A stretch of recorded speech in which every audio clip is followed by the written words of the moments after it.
Happy New Year, Dr. Will. Well, Happy New Year right back at you.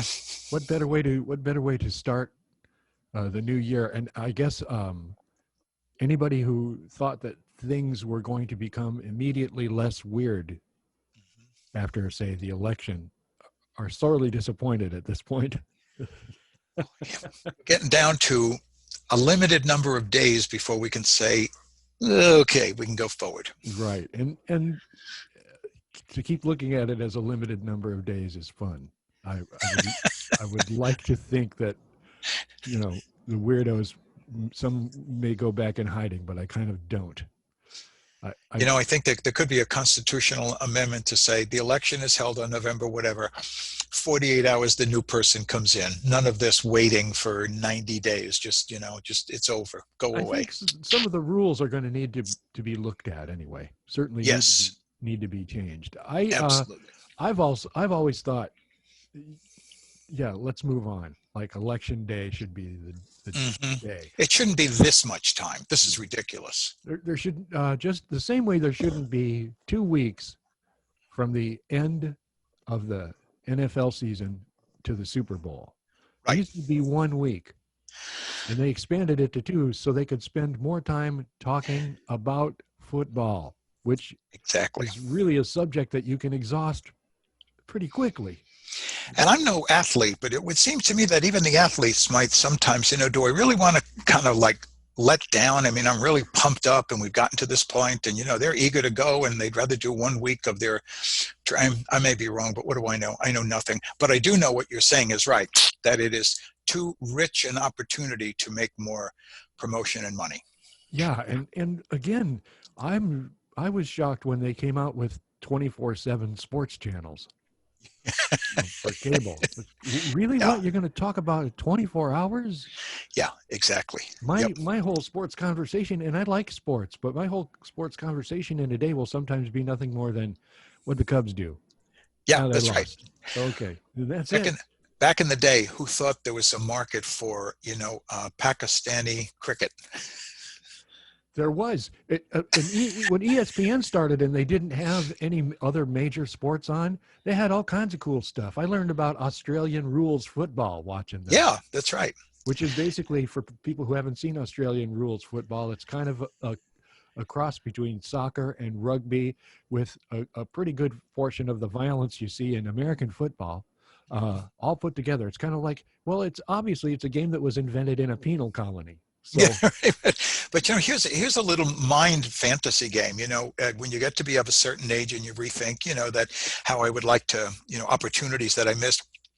I could fantasize going back, majoring in sports communication, and then saying to ESPN, "Hey, send me to Australia. I'll cover that. I'll learn it, and I'll cover that. It'd be a great adventure to be the expert on that sport and live there and for that." It's like I said, if I was going to be born and I was due to be like 7 feet tall or 6'8" or something like that, I would be happy to say, "No, thanks, NFL, NBA. I'm going to go to Italy. I'm going to play in Italy." Right. The opportunities for travel. Well, they have been up to this year. The opportunities for travel are pretty fantastic. And they I used to get up, like if I wasn't sleeping in the middle of the night and you turned on ESPN, there was always something different on, like glow in the dark women's field hockey. And, they showed the old home run derby shows. Yes, right. Yeah. Here's young Ernie Banks against Henry Aaron for a home run. Wow, really? I just barely remember those guys. What was the sport for kids? Punt, place, and kick, or something? Pass, punt. Yeah. Pass, punt, and kick. Pass, kick, and something like that. I did that 1 year. Did you really? That 1 year. I had in my mind that I was going to kick the snot out of this football, and I was practicing, and I had my form all down perfectly, and I got ready to go, and I kicked that thing, and it's as though it was full of pudding. It went nowhere, and the kids in my class, the kids my age in Hobart at that particular time were huge. It was just a crop of really big kids. I don't know if it was, something in the food or the water or what, but they were really large dudes. So they had all that stuff handled, and I was just watching these guys just kick the ball into it, just infinity, just until it disappeared on the horizon. And I kicked my pudding ball about 25 yards. Just the real Charlie Brown kind of kick there. But things don't appear to have settled down a great deal, and the usual instigators instigate, and it keeps. Somebody is doing their best to keep people at each other's throats Hmm. about a lot of this stuff, including people like me whose opinions aren't really don't have any value past a vote. Uh, and yet still we argue. And we were just talking about mindfulness and the idea of letting the past go and not worrying about the future, but being in the moment. And you said, I've never seen the Dalai Lama sweating. Right? You know, when you practice and master mindfulness, where you learn the discipline of not instantly reacting, but I've quoted, I think it might have even been on our last session, Viktor Frankl, the great psychiatrist, and he said between an impulse and an act is a space. You have an impulse to act, but before you actually act, there's a space. And those who learn to stop in that space to consider their reaction change their life, change everything. And Yeah. that's the discipline we need. Well, the space is the big thing, and a lot of us are still trying to live in that moment and figure out how to Yep. occupy that space properly. That's an amazing idea of the space. I did ask, in terms of the new year, I asked people to submit on Facebook to a little poll asking what they would like to see for themselves over the next year and what they would like to happen sort of globally. And I've got a bunch of those here. From folks that responded, and there's some pretty good stuff. A lot of them mentioned income, guaranteed basic income. Some of them mentioned, and of course, people can talk about that forever and a day. Also, healthcare was a big thing for people that they would like to see. Everyone be able to get healthy and not go broke. Just to take that off your anxiety plate, that the sickness and the injury is enough anxiety without having to worry, can you get treated for that, your Right. injury? Right. And if you do you have to trade your house and your firstborn male child for it? God bless. Yeah. Some other folks that have sent things in. Jerome here says his personal goal is to stay in therapy. And staying in therapy is a big thing in the therapeutic environment there, staying in and resisting the temptation to not go. Most people leave after 2 or 3 sessions. Right. Hmm. You start And scratching the surface. and why do they say do they feel better after the two or three and think, well, I'm good now? Yeah, there is, oftentimes there's some placebo effect about having been heard, first of all. Secondly, the good therapist begins to, evidence some curiosity about what might be underneath or behind whatever it is that is causing your life and mind and behavior. But, the fact of the matter is, the deep dive into therapy, although I must say, and I think this is still, coming out into the public, the new strategy for most therapists is cognitive behavioral, which it doesn't ignore that there are past processes at play here, mommy, daddy stuff, Right. but it focuses on your current mood and your current behavior and fixing that. And we know, as one of my professors said, we know more about treating anxiety, more about the roots of anxiety than almost any other psychological problem. And we know strategies about how to fix them and how to change them. So there are a lot of people who do very well after some few sessions. The key would be to have them leave knowing confidently they could come back if they need to. Right. And that's a variable. So staying in therapy, part of the part of the challenge. And I like the idea of leaving the past alone, regardless of its effects on you now. I've recently, over the last year or so, lost a bunch of weight. Mm-hmm. And I, no, it's for sure that my mom was a feeder. Like growing up, Mm-hmm. she was a food pusher, big Mm-hmm. time. Um, and my brother resisted and I didn't. So I got good Mm-hmm. boy points for cleaning my plate, stuff like that. But you have to leave that stuff alone because you're in your 60s and Mm-hmm. no Mm-hmm. longer subject to your parents. So whatever part that may have played in your eating habits or whatever, that you have to, you let go of that and say, what am I going to do now? One of my areas that I work with clients, but especially people, first responders, law enforcement, police, and firefighters, is the issue of trauma. And trauma is an old wound, and it's an old wound that is often buried. And you knew something happened to you, car Right. crash or whatever, but you don't always know its impact percolating in your present life. And so, in those cases, doing some reaching back into that is appropriate and helpful, but mostly it's how am I functioning now? How am I doing now? Let's fix that, and then when you get a little bit more, stable, we can go into that. Yeah. What do I want to do this afternoon to make things better? What do I want to do tonight to make things better? Mm-hmm. Rather than dwelling entirely on the past. A lot of this, the um, quarantining and the approach to the epidemic and all of that has created even more uh, sort of loneliness and isolation than we were already experiencing. I think we were heading in that direction anyway, and Mm-hmm. this has really sped things up. It's kind of like grocery delivery. I think we were heading that way, but now, I think that's a great point. I mean, this really has, like, for example, apropos of therapy and doctor's appointments, telehealth. I mean, you don't always have to get in your car, drive to the doctor's office for certain things. Looking through a screen and having them, advise you about something can take the place of an office visit. I think that's here to stay. yeah, it was great out when I was out staying with my dad out for a while there out in Phoenix and helping him with his problems and getting to do some telehealth stuff rather than having to load the 89-year-old guy into a car and go Yep, across town in the that's right. 120-degree heat of the morning. And it turned out to be a blessing in disguise. That Yeah, part of yeah. it, and of course, none of the technological advances that come out of a horrible situation are worth the situation. Like Mhm. war tends to breed cool new devices. Yeah, yeah, Uh, yeah, exactly. Yeah. But you're right. Discreetly, some of these things will happily remain.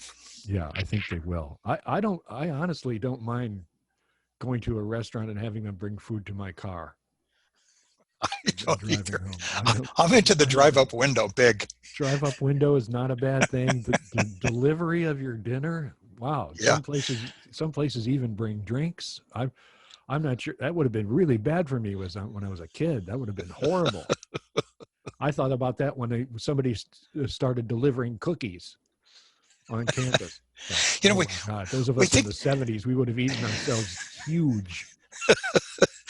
well, it began as a fast food phenomena, but even now the good restaurants, and Sally and I have ordered from a really fine restaurant and brought it home and just scraped it over to our own china, and it's been fantastic. It's been great.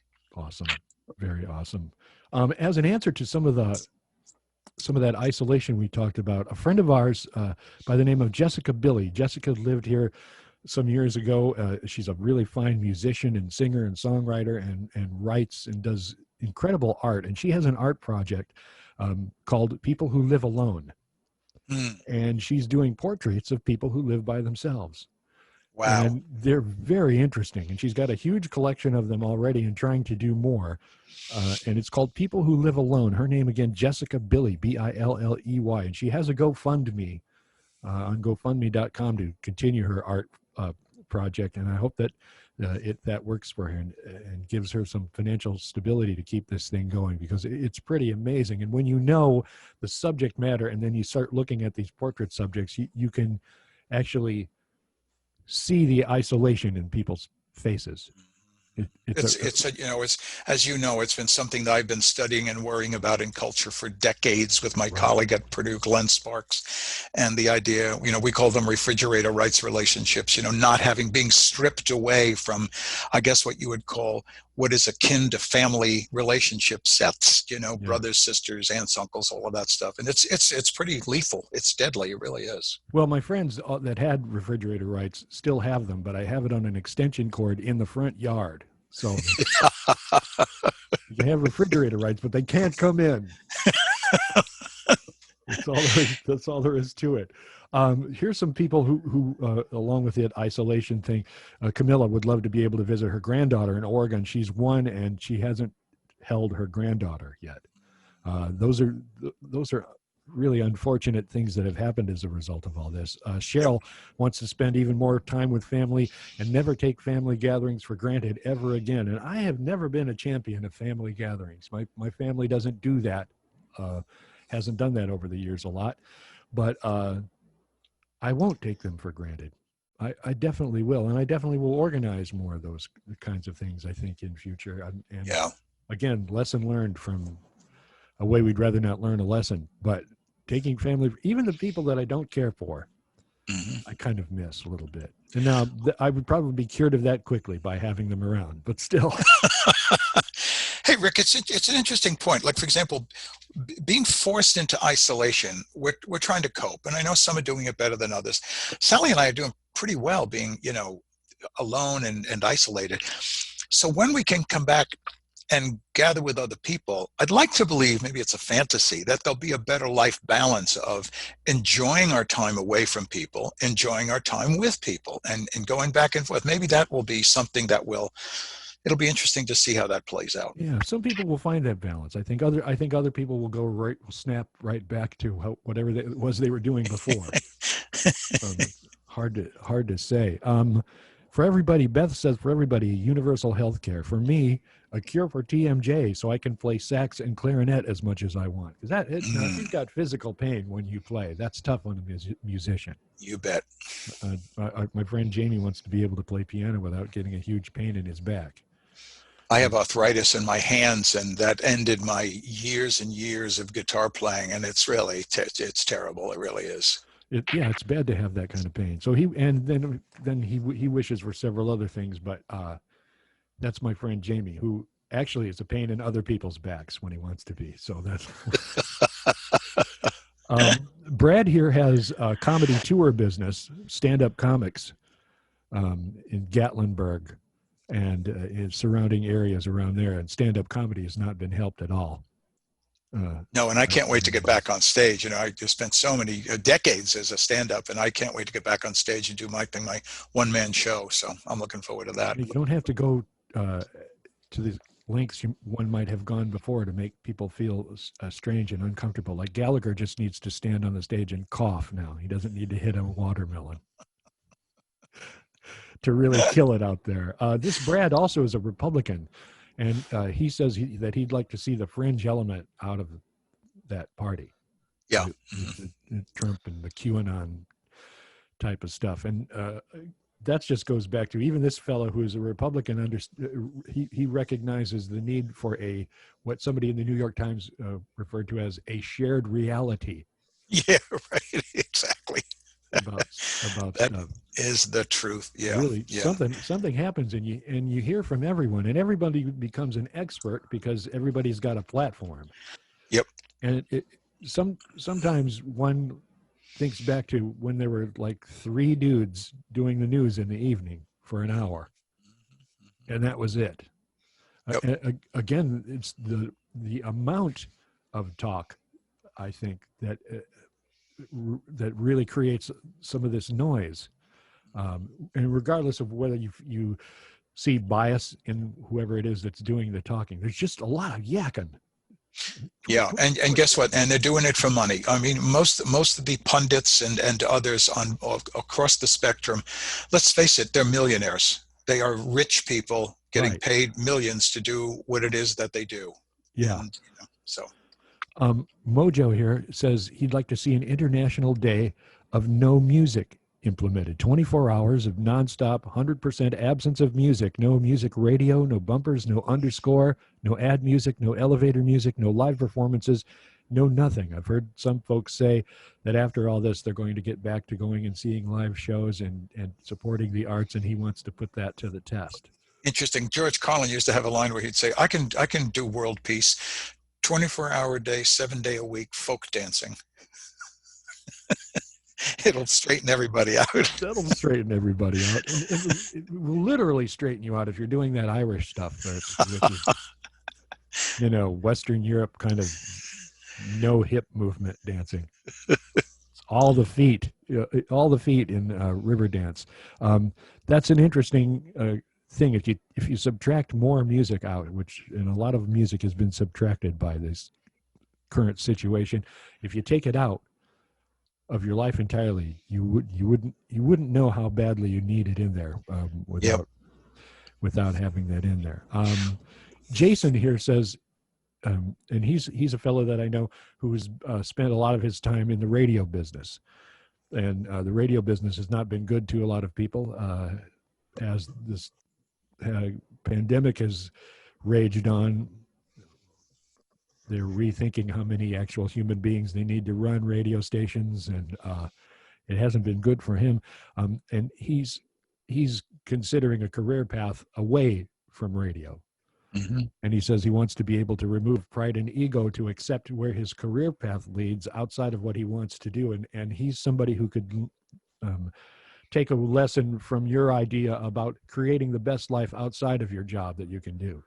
Mm-hmm. Mm-hmm. Yeah, exactly. There is a kind of a legendary book called The Artist's Way, and it's been out about 25 years. And it really is almost like a workbook, and it's really worthwhile because it helps you evaluate what your passions are, what makes you happy most, having nothing to do with your career or job. I mean, you may be lucky and your job is your passion, but for a lot of people, that's not really the case. I mean, what is it you most love to do? Well, if someone says fishing, well, okay, can you make a living fishing? No, but you could probably make a living in that industry where you're around fishing and around boats and around lakes. It's, you know what I mean? And people don't give themselves the freedom because they're afraid, they're timid. And so I would, what's that? Open a bait shop. Seriously, it's like, what is it that makes you the most delighted, and find some way to get into doing that. And also, being afraid to change, that it's too late, you're too old, you don't have the skill. Those are just those, awful inner voices. Speaking about voices from your past, those are the bad voices from your past. Well, we're not Motley Fool or anything, but the next big investment is worms, bait. You want to invest your money. Worms and weed are the things that people are selling like crazy right now. Hey, listen, I didn't get into comedy till I was about 28 years old. I wasted a decade that I could have been in it, but I grew up in a time when my mother and father were like, no, you have to have something to fall back on. Be a teacher. Well, so it was like, it's like, well, no, that's not what I wanted to do. So right. I don't know. And when you enter college, quite often the main occupation that everybody strives for becomes the career suckhole in 4 years. Bingo. That's right. So guessing what you want to do is probably you're better off to slog away until you know what it is you want, rather than taking a lot of guesses and branding yourself a failure because these random things that you've tried didn't work out. And that's probably a bad way to look at it too. It's all an experiment. Some experiments go well, some do not. Sherry here, well, she wants to see student loans forgiven, and who doesn't? Yeah. I've paid off a couple, 3, 4 in my time, and I wouldn't resent it if other people didn't have to pay theirs. It seems to me I'd be happy for them. That's right. It's a net gain for everyone, it seems to me. Yep. You've paid off a couple of student loans in your day. I'm part of 5 alumni associations. But I'm neurotic. I'm not the Dalai Lama. He's been to so many schools, he goes to a football game and roots against himself. Horrible.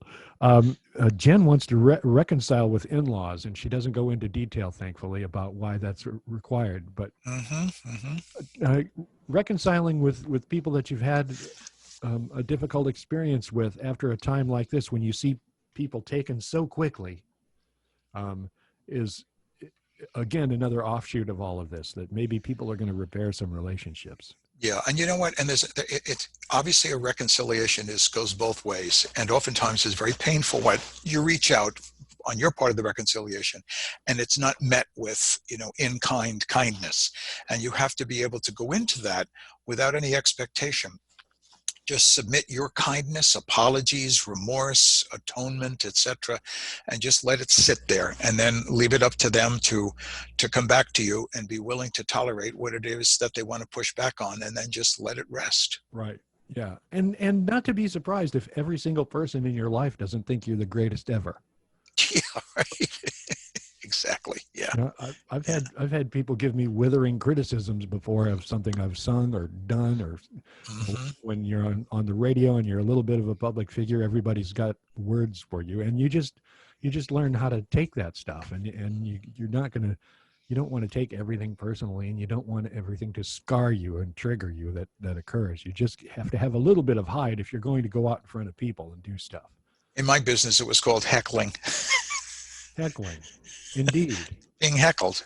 I What is it about my material that has caused such a visceral gut reaction in your belly? Do I remind you of somebody? I am a therapist. Let's go into your background and find out who I am like. I heard a thing from a stand-up guy telling a story about starting with a crowd that just kept dwindling as he was talking until he was like speaking to like two people. Uh-huh. There were two people left in this theater, and he went ahead and did his set because he was making money. He got paid to do a set, and so he did it for the two people that were left. I was at a thing at Nick's one time. They had a band in, and seven people showed up. So the Uh-huh. band just said, "Everybody come up on stage."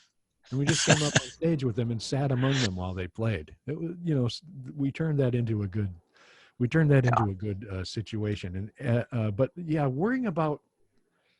um, worrying about being universally agreed with will get you in some serious trouble.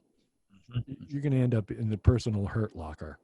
Yeah, exactly. Yeah. Yeah. Somebody said, "What people think of you is none of your business," and it's not a bad Yep. not a bad way to look at it. And I guess the final one I'll read from these poll results. Um, our friend Dick says he wants to see free healthcare. Also, he wants to get back his respect for people that support Donald Trump. Hmm.